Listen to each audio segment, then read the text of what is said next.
இல்லைன்னா என் வீடு பூட்டு உடச்சி என் வீட்டு இப்படி உடச்சி வச்சுக்கிறேன். அப்போ எவ்வளோ வயிறு எனக்கு சொல்லுங்க. நைட்டு மகளை எவ்வளோ கஷ்டப்பட்டேன். இப்போ இந்த 3 நாள் இடிச்சிட்டு நடு ரோட்டில் உட்காந்துக்கிறேன் சோறு தண்ணி இல்லாமல். அப்போ நான் எவ்வளோ வேலை பண்ணணும். 25 வருஷம் சொத்து வரி கட்டி வச்சுக்கிறேன் சார். 25 வருஷம் கரண்ட் பில், 20 வருஷம் தண்ணி இந்த ட்ரெயினேஜ் வரி கட்டுறேன் சார். அப்போ இதெல்லாம் நான் எது கட்டினேன்? எங்கள் வீட்டெல்லாம் உடச்சிட்டு அடிப்பாங்களாம். என்ன சார் இந்தமாரி ஒரு ஏழைங்க வயிற்றுல அடிக்கணும். இந்த 100 200 போலீஸ் இறக்கிடுறாங்க. அப்படியே பிடிச்சி அப்படியே நிப்பாட்டிடுறாங்க. எங்களை வீட்டு இப்படி போக கூட விட மாட்டேங்கிறாங்க.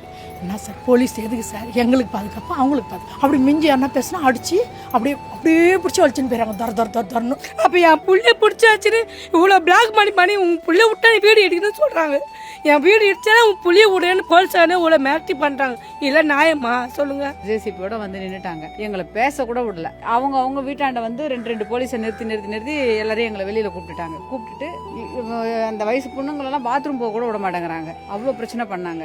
12th எக்ஸாம் இன்னைக்கு இங்கே இவ்வளோ பிரச்சனை நடந்துச்சுன்னா அந்த பையன் எப்படி எக்ஸாம் எழுதுவான்? இந்த வீட்டுக்கு பட்டேன் அங்கே கொடுக்கணும் சார்.